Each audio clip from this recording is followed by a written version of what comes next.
let me start off with just a thought experiment, okay? And by the way, you're close to break. So hold on strong, you're almost there.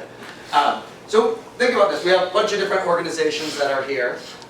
If you wanted to persuade someone at your organization to do something good, like socially good, morally good, would you use a moral and or would you use a business case? Would you say this is sort of the right thing to do, or would you make more of a business case or more like pragmatic argument for why something is useful?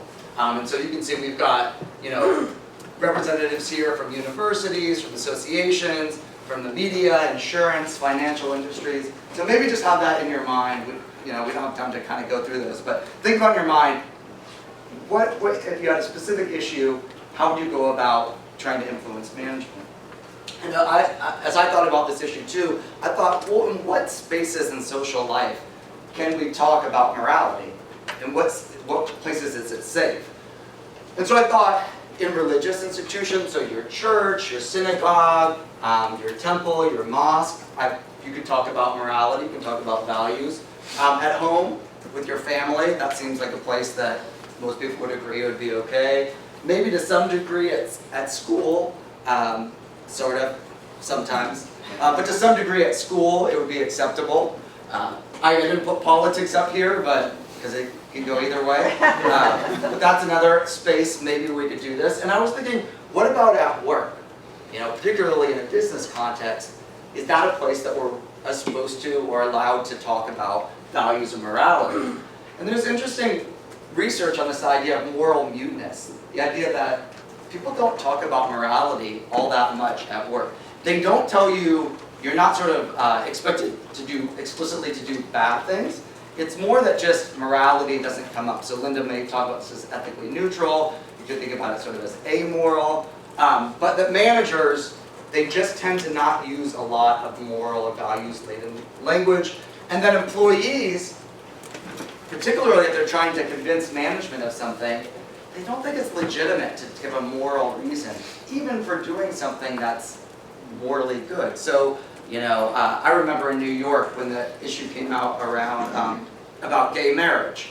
And it was fascinating to me because there were articles that came out that were saying, well, New York should legalize gay marriage because it will improve the economy of the state of New York. People made a strong business case. And I think people who endorsed that, they probably cared for social reasons, but they felt it was more legitimate to get to talk about it in terms of a business case for it. And so again, our conventional wisdom is that, particularly in a business domain, we should use business case logic, but maybe we've underestimated the role of morality, and that bringing morality to life, what we call moralizing the workplace, actually can be beneficial and influential. So I'll give you two really quick examples.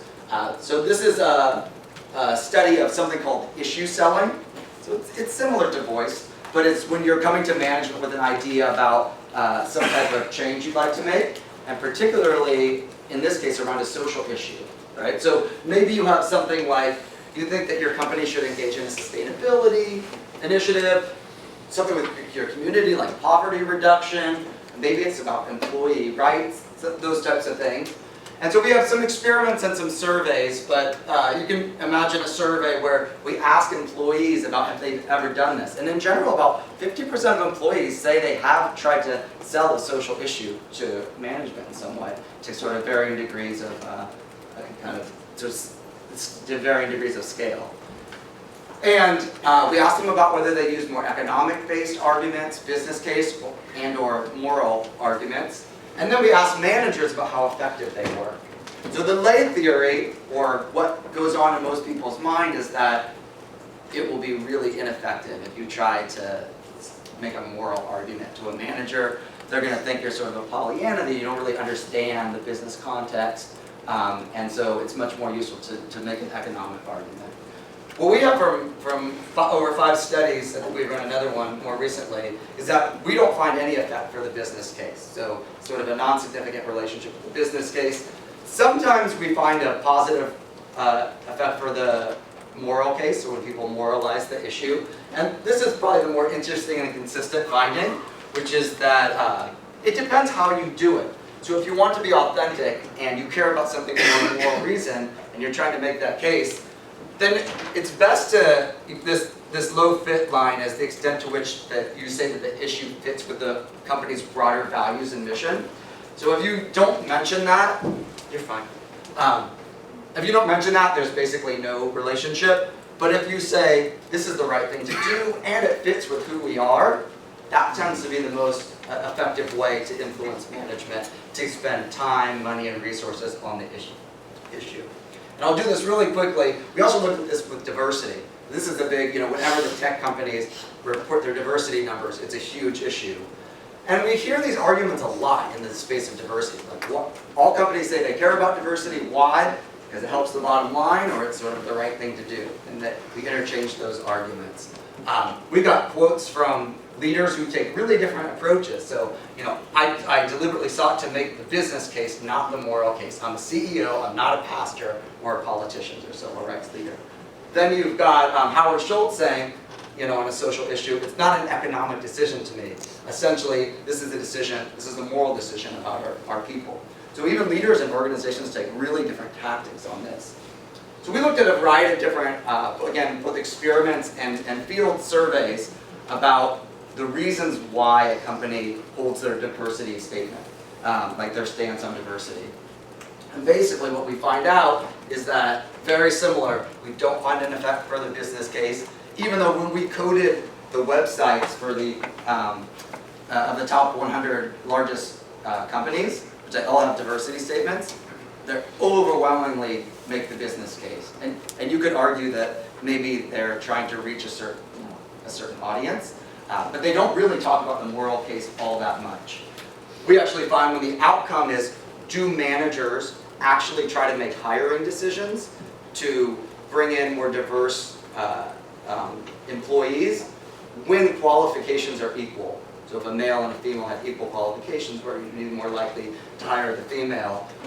The business case does not help, the moral case does in some cases. And this was the bummer part where, my co-authors on this, I have 3 female doctoral students on the paper, 2 are African American, and then the results come out that it sort of differs by race and gender. So females and racial minorities tended to prefer, or more influenced by the moral case, and white males were more influenced by the business case. So that just made me feel awesome. I apologize for all white guys.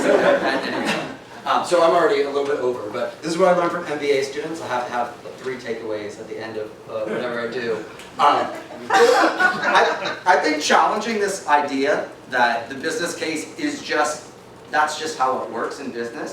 I'll be curious, maybe we can talk offline, but our data do not suggest that that's true. That we don't have to be afraid to use more authentic language. Usually we care about these for moral reasons, not for business reasons, even when we make business arguments on social issues. So we just have to be a little more strategic in terms of targeting our message.